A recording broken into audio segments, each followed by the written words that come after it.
Hello. नमस्कार दोस्तों, कैसे हो दोस्तों। सामान्य वित्तीय हम लेखा नियम अपन पढ़ रहे थे, नहीं सॉरी ऑडिटिंग पढ़ रहे थे। अंकेक्षण, और अंकेक्षण में अपन ने 25-25-50 क्वेश्चन अपन अब तक सोल्व कर चुके। अब मैं आपके लिए अगले 25 क्वेश्चन की सीरीज लेके आया हूँ। ये अगले 25 क्वेश्चन 2016 के क्वेश्चन पेपर से संबंधित है। अपने अकॉर्डिंग टू सिलेबस एक एक क्वेश्चन जो आया है 2016 में जूनियर अकाउंटेंट के पेपर में, क्योंकि सिलेबस में कोई चेंजमेंट हुआ नहीं है। अधीनस्थ बोर्ड ने यूं का यूं आरपीएससी का जो सिलेबस था वही उठा के डाला था।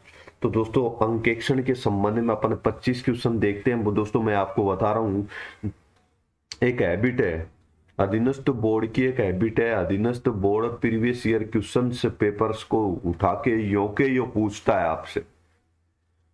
बहुत सारे क्वेश्चन तो वो कुछ एग्जाम्स में, कुछ एग्जाम्स में जैसे अब आपके 25 क्वेश्चन आएंगे अंकेक्षण के, तो आप मान के चलना 5 से 7 क्वेश्चन तो वो यों के यों उठा के चेपेगा प्रीवियस एग्जाम क्वेश्चन पेपर से, जिसमें वो ऑप्शन भी नहीं बदलेगा। ऑप्शन भी नहीं बदलेगा, मैं आपको बता रहा हूँ। 4 से 5 क्वेश्चन तो ऐसे चेपेगा उठा के, और 10 के लगभग क्वेश्चन आपको 75 में से ही मिल जाएंगे ऑप्शंस के आधार पे, या उसके इर्द गिर्द चारों ओर से, और चारों ऑप्शंस में से या इर्द गिर्द मतलब उस जहाँ से वो क्वेश्चन उठाया है उसके आसपास से ही मिल जाएंगे। तो दोस्तों टेंशन लेने की आवश्यकता है नहीं, और एक एक क्वेश्चन को आराम से समझिएगा। प्रीवियस ईयर क्वेश्चन पेपर का अपना बहुत महत्व होता है। आपको आपकी तैयारी का आभास कराता है, आपको अनुभव कराता है कि आपकी कितनी तैयारी हो गई है और किस किस प्रकार से तैयारी करने की आवश्यकता है। कॉन्फिडेंस स्तर को भी बनाए रखने में मदद करता है। तो दोस्तों एक एक क्वेश्चन को अपन सोल्व करते हैं। प्रश्न संख्या 1, अंकेक्षण जिसमें व्यवहार करते हैं, अंकेक्षण किसमें व्यवहार करता है। तो दोस्तों निरीक्षण में, पहला ऑप्शन अपना क्या है, निरीक्षण में। दोस्तों निरीक्षण यानी कि टेस्टिंग ना चेकिंग, चेकिंग बिल्कुल अंकेक्षण में चेकिंग का कार्य किया जाता है।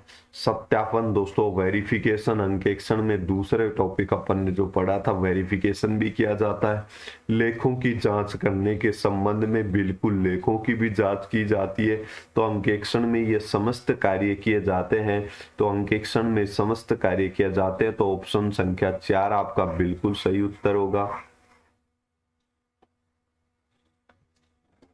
दूसरा प्रश्न है, वैधानिक अंकेक्षण किसके द्वारा किया जा सकता है। तो दोस्तों वैधानिक जहां भी शब्द आ जाए और आपसे पूछे कि ये अंकेक्षण कौन कर सकता है, तो वैधानिक अंकेक्षण केवल सीए के द्वारा किया जा सकता है। चार्टर्ड अकाउंटेंट होना आवश्यक है। तो दोस्तों चार्टर्ड अकाउंटेंट को हिंदी में संधि लेखापाल कहते हैं। इंग्लिश में देखोगे जो ऑप्शन आपके इंग्लिश में लिखे हुए मिलेंगे, क्योंकि प्रत्येक क्वेश्चन आपको हिंदी और इंग्लिश दोनों भाषाओं में मिलेगा, तो इंग्लिश में ये संधि लेखाकार की जगह चार्टर्ड अकाउंटेंट ही लिखा मिलेगा। तो दोस्तों ऑप्शन संख्या 1 हो गया, सीधा सीधा क्वेश्चन है। अंकेक्षक का कार्य क्षेत्र तय होता है। दोस्तों अंकेक्षक का कार्य क्षेत्र किस प्रकार से तय होता है, देखते हैं। वैधानिक अंकेक्षण, दोस्तों वैधानिक से ही आपको पता लग रहा है कि कानूनी अंकेक्षण है, ये अनिवार्य प्रकृति का अंकेक्षण है। ये तो दोस्तों वैधानिक अंकेक्षण किसके अनुसार किया जाएगा, कानून के अनुसार होता है। तो कार्य क्षेत्र भी कानून के अनुसार तय होता है। ऑप्शन संख्या 1 सही है। निजी अंकेक्षण में नियोजक द्वारा बिल्कुल सही है। दोस्तों कोई संस्था अपने स्वयं की ओर से संस्था के आंतरिक कंट्रोल प्रणाली को चेक करने के लिए, या फिर मैं कहूँ संस्था की स्वयं अपने आप संस्था की लेखांकन व्यवस्था को, फ्रॉड और गलतियों को ढूंढने के लिए संस्था स्वयं अंकेक्षक की नियुक्ति करे और स्वयं अंकेक्षक का कार्य क्षेत्र तय करेगी। अगर करती है तो निजी अंकेक्षण में नियोजक द्वारा बिल्कुल सही है, तय होता है कार्य क्षेत्र अंकेक्षक का। और वैधानिक अंकेक्षण में कानून द्वारा, निजी अंकेक्षण में नियोजक द्वारा। उपरोक्त दोनों ही बातें सही है ऊपर वाले ऑप्शंस की। तो दोस्तों ऑप्शन संख्या 3 उत्तर हो जाएगा। अंकेक्षक को राय देनी होती है, बिल्कुल देनी होती है। वित्तीय विवरणों पर चित्रित करती है। तो दोस्तों ट्रू एंड फेयर। दोस्तों वित्तीय विवरणों पर जो राय देनी होती है अंकेक्षण को, वो राय का क्या अर्थ होता है, वित्तीय विवरण कैसी स्थिति उत्पन्न कर रहे हैं या नहीं, ट्रू एंड फेयर व्यू स्थिति उत्पन्न कर रहे हैं नहीं। तो दोस्तों ये तो पहला ऑप्शन में तो ट्रू एंड सही चित्रण है, सत्य और सही चित्रण है, यानी कि ट्रू एंड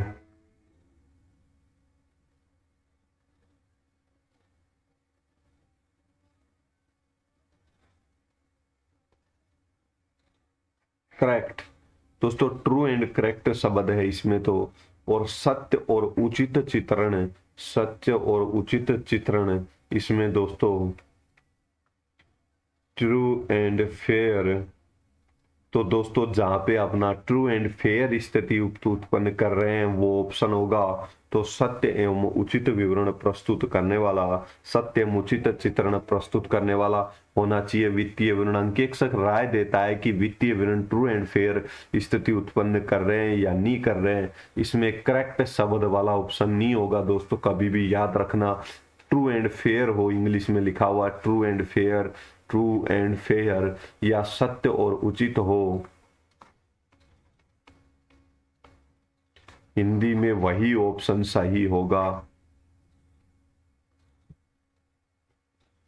एक परलेखीय साक्ष्य जिसके द्वारा पुस्तकीय प्रविष्टियों की सत्यता की प्रमाणिकता सिद्ध की जा सके कहते हैं। दोस्तों एक परलेखीय साक्ष्य होता है, एक सबूत होता है, सबूत होता है, सबूत किस कैसे होते हैं, बाउचर के रूप में होता है, बिलों को, बिल होता है, कोई रसीद होती है, तो सबूत होता है जिसके द्वारा पुस्तकीय प्रविष्टियों की सत्यता की प्रमाणिकता सिद्ध की जा सके, यानी कि सबसे पहले कि वास्तव में जो लेखा पुस्तकों में लेन देन रिकॉर्ड किए हैं वो व्यवसाय में हुए हैं या नहीं हुए हैं ये अंकेक्षक किस आधार पर तय करता है, तो दोस्तों वाउचिंग के आधार पर तय करता है। और वाउचिंग को ही एक प्रमाणन कहते हैं, प्रमाणन कहते हैं। तो एक प्रमाणक होता है, अब वो बिल के रूप में भी हो सकता है, रसीद के रूप में भी हो सकता है,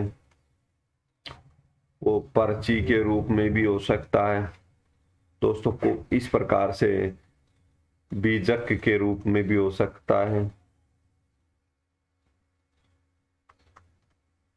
नगद पर्ची के रूप में हो सकता है।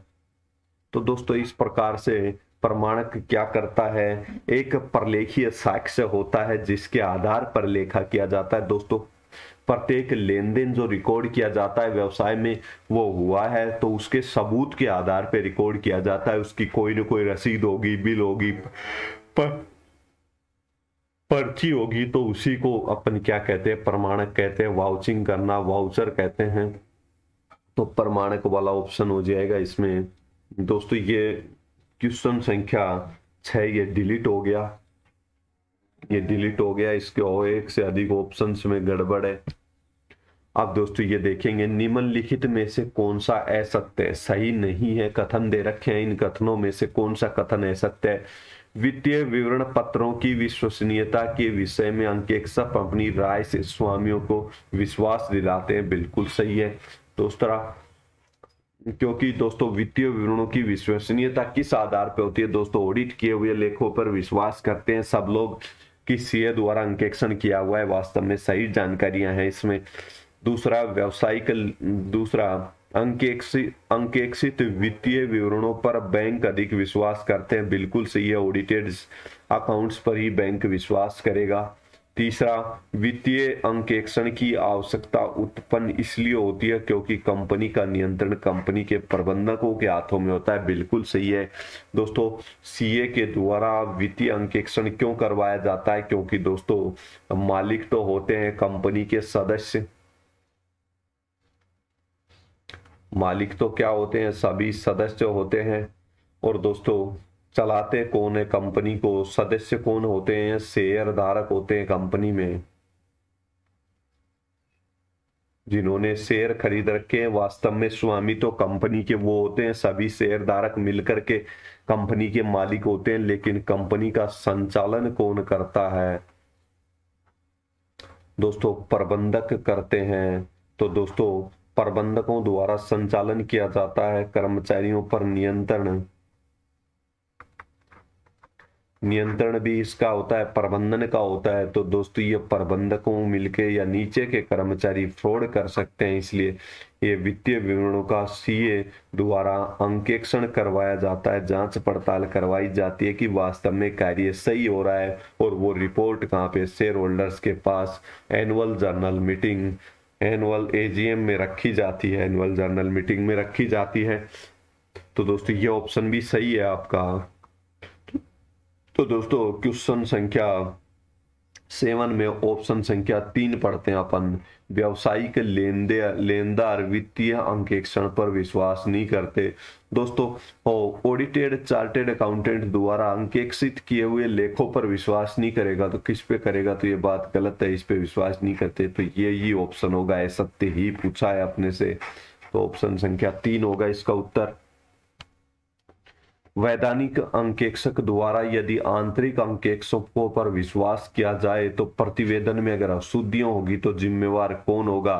दोस्तों अगर आप किसी व्यक्ति पे विश्वास कर रहे हैं और वो व्यक्ति आपके विश्वास को तोड़ता है तो गलती किसकी है? दोस्तों आपकी। तो गलती, आपने विश्वास किया किसी पे। तो दोस्तों वैधानिक अंकेक्षक अगर आंतरिक अंकेक्षकों पर विश्वास करता है, आंतरिक अंकेक्षक तो कंपनी द्वारा नियुक्त किए जाते हैं और स्वयं के द्वारा नियुक्त किए हुए होते हैं, तो वो तो गड़बड़ भी कर सकते हैं। तो वैधानिक अंकेक्षक अगर आंतरिक अंकेक्षकों पर विश्वास करता है तो खुद जो प्रतिवेदन रिपोर्ट तैयार करेगा उसके लिए तो स्वयं ही जिम्मेवार होगा, वैधानिक अंकेक्षक ही जिम्मेवार होगा।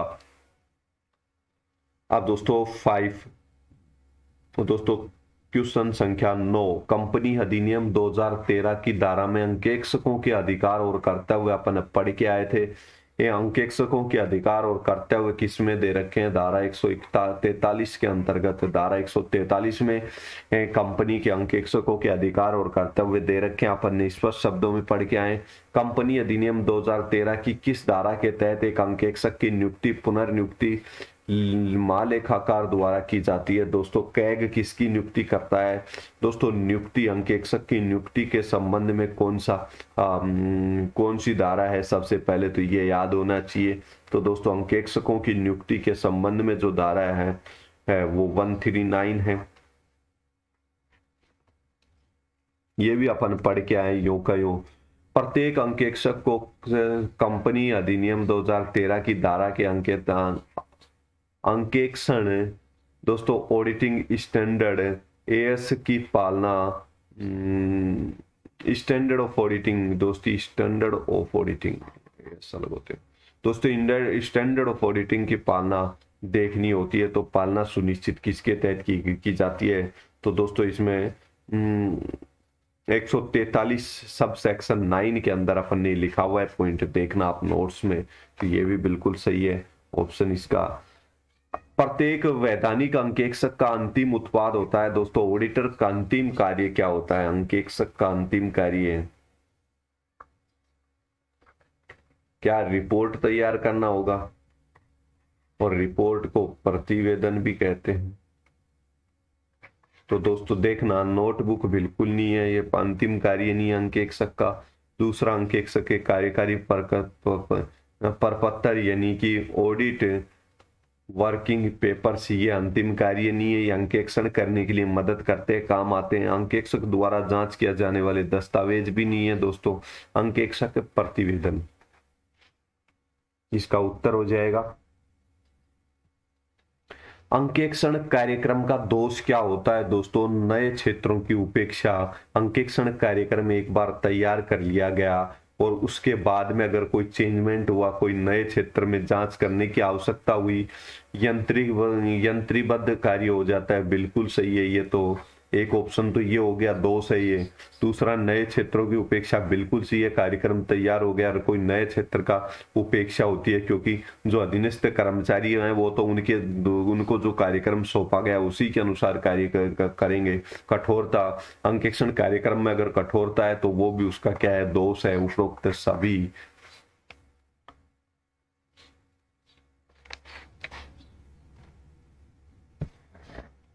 संपत्ति के सत्यापन में सम्मिलित है दोस्तों। अस्तित्व भी देखते हैं कि वास्तव में कंपनी में संपत्ति है या नहीं, जो खातों में दिखाई गई है। स्वामित्व, कंपनी ही उसकी मालिक है या नहीं। मूल्यांकन और प्रभार की कितने रुपए पे मूल्यांकन की जाने योग्य है, तो ये अपना हो गया 14। 15, यदि किसी अंकेक्षक द्वारा 143(12) के प्रावधानों की पालना नहीं करता है तो उस पर लगाया जाने वाला आर्थिक दंड 1 लाख रुपए से कम नहीं होगा। दोस्तों सेक्शन 143(12) के प्रावधानों की पालना नहीं करता है तो उसके द्वारा लगाया जाने वाला 1 लाख रुपए से दंड कम नहीं होगा। दोस्तों ये कंपनी के पुराने, तो दोस्तों इसमें बढ़ाकर अधिकतम 25 लाख तक हो सकता है। ये मैंने नहीं लिखवाया दोस्तों, ये मैंने लिखवाया हुई नहीं है, ये नोट कर सकते हैं आप। किस प्रकार से नोट करें, यदि कोई अंकेक्षक धारा 143, दोस्तों ये प्रीवियस ईयर एग्जाम में पूछा हुआ है तो 100% यहाँ से आने की भी संभावना है। इसको नोट कर लें दोस्तों, ये अपना पॉइंट रह गया था नोट्स बनाते समय। तो यदि कोई अंकेक्षक धारा 143(12) के प्रावधानों का पालन नहीं करता है तो उस पर आर्थिक दंड 1 लाख रुपए कम से कम होगा और उसको 25 लाख रुपए तक का आर्थिक दंड देना होगा। तो ये हो गया अपना ऑप्शन का उत्तर 2 और ये 65। कंपनी अधिनियम 2013 की धारा 141(3) जी के अंतर्गत एक अंकेक्षक है दोस्तों, एक ऑडिटर अधिकतम कितनी कंपनियों का अंकेक्षण कर सकता है? 20 कंपनियों का अंकेक्षण कर सकता है। ये स्पष्ट शब्दों में अपन पढ़ के आए। सामान्यतः अंकेक्षक खालिस्तान की अवधि के लिए किया जाता है, तो दोस्तों अंकेक्षण सामान्यतः 1 वर्ष की अवधि के लिए अंकेक्षण कार्य किया जाता है। अंकेक्षण किसी भी संस्था चाहे लाभ कमाने के उद्देश्य से हो या नहीं हो, चाहे उसका आकार, वैधानिक स्वरूप कुछ भी हो, वित्तीय सूचना की स्वतंत्र जांच है, जबकि ऐसी जांच उस पर राय प्रकट करने से उद्देश्य से की गई है। यह परिभाषा किसने दी है? तो दोस्तों ये अपना अपन ने ये परिभाषा पढ़ी भी थी, तो दोस्तों ऑप्शन दे रखे हैं, ये तो अपन ने पढ़ी ही नहीं, ये परिभाषा तो पढ़ी ही नहीं। अपने तो बार्टली बॉय की परिभाषा पढ़ी थी अंकेक्षण की, या फिर अपन ने आश्वासन आवासन मंडल की। तो दोस्तों उसका उत्तर हो जाएगा अंतरराष्ट्रीय अंकेक्षण एवं आश्वासन मानक मंडल की ये परिभाषा है। आपको मैंने लिखवा रखी है, देखना ये क्यों परिभाषा लिखवा रखी है। आईसीआई द्वारा प्रसारित स्पष्टीकरण के अनुसार प्रमुख अंकेक्षक का अधिकार नहीं होगा। दोस्तों अपने अंकेक्षण प्रतिवेदन में शाखा के अंकेक्षण प्रतिवेदन को सम्मिलित करना बिल्कुल सही है। जब किसी शाखा का अंकेक्षण कोई अन्य सीए करता है और मुख्य सीए जो होता है उसको वो अपनी रिपोर्ट सौंपेगा तो वो उसमें अपनी रिपोर्ट में शामिल करेगा। आवश्यक सूचनाओं को पता लगाने का अधिकार होता है, बिल्कुल आवश्यक सूचनाओं का पता भी लगाएगा। शाखा अंकेक्षण में कार्यकारी प्रपत्रों का निरीक्षण, शाखाओं के निरीक्षण करने का अधिकार भी होगा, शाखाओं का निरीक्षण करने का अधिकार भी होगा। तो ये जब तीनों ऑप्शन सी हैं तो ऑप्शन अधिकार नहीं है अंकेक्षक का। पूछ रहा है सांगा अंकेक्षण के कार्यकारी पत्रों के, दोस्तों शाखा अंकेक्षण के ऑडिट वर्किंग पेपर्स, दोस्तों ऑडिट वर्किंग पेपर्स होते किसके? अंकेक्षक के होते हैं। ऑडिट वर्किंग पेपर किसके होते हैं? अंकेक्षक के होते हैं। और ये अंकेक्षक जिसने शाखा अंकेक्षण किया है उसका इन पर क्या होता है? अधिकार होता है, अपन ने पढ़ा है। उसकी संपत्ति होते हैं। तो ये मुख्य अंकेक्षक जो है उसको लेने का अधिकार नहीं है। तो ऑप्शन संख्या 1 सही होगा इसका उत्तर। अंकेक्षण से तात्पर्य है दोस्तों लेखा पुस्तकें तैयार करना नहीं, अंकेक्षक का कार्य नहीं है दोस्तों, ये तो अकाउंटेंट का कार्य है। तलपट तैयार करना अकाउंटेंट का कार्य, लेखों में समायोजन करना ये भी अकाउंटेंट, तो जांच करना है अंकेक्षक का कार्य क्या है? जांच करना है। सीधा सीधा क्वेश्चन आया है। अंकेक्षण का दोस्तों ऑडिट शब्द लेटिन भाषा के शब्द से बना है। किस भाषा के शब्द से बना है? लेटिन भाषा के शब्द से बना है। और ये अपना शायद नोट्स की फर्स्ट लाइन है दोस्तों, नोट्स की शायद मेरे को जहां तक याद आ रहा है फर्स्ट लाइन है। तो लेटिन भाषा से बना है। निम्नलिखित में से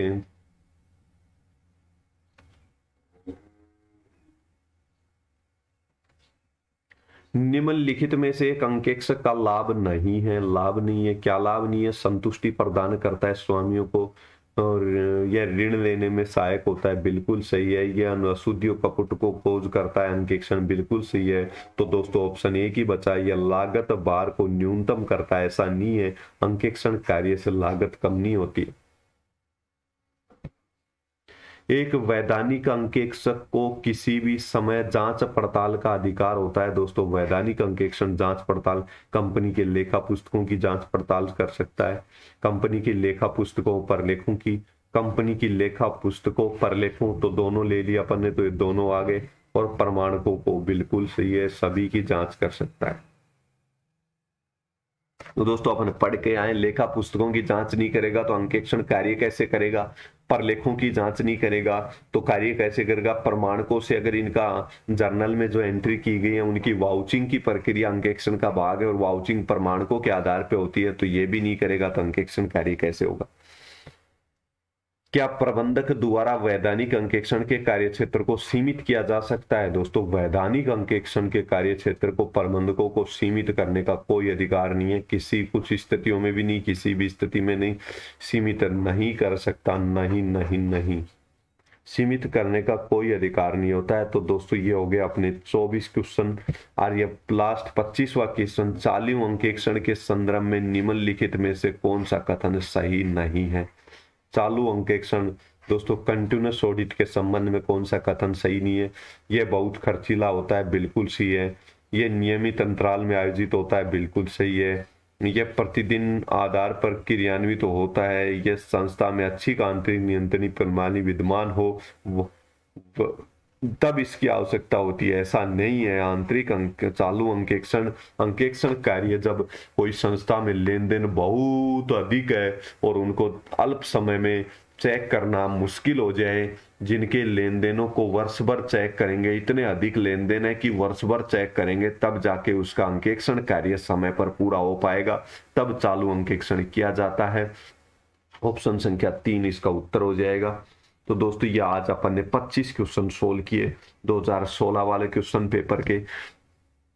अब दोस्तों मैं आपके लिए कल लेके आऊंगा जितनी भी फर्स्ट ग्रेड की पहले की एग्जाम हुई हैं उन एग्जाम्स में अपने सिलेबस में जो ऑडिटिंग के टॉपिक डाले हुए हैं उन टॉपिक्स से संबंधित क्वेश्चन से दोस्तों मैं आपको वापस से रिवाइज कर रहा हूं। अधीनस्थ board previous year exam question paper से क्वेश्चन उठाता है। और दूसरी बात, आपको ये क्वेश्चन मदद करेंगे, तो मैं कुछ अब आपके लिए जो लेके आऊंगा ना क्वेश्चन, वो प्रीवियस ईयर क्वेश्चन पेपर से लेके आऊंगा। टेंशन लेने की आवश्यकता नहीं है, मस्त रहें, आनंद में रहें, पढ़ते रहें। मैं विक्रांत यादव आपका लाइफलाइन क्लासेस में जुड़ने के लिए बहुत बहुत धन्यवाद करता हूँ। धन्यवाद।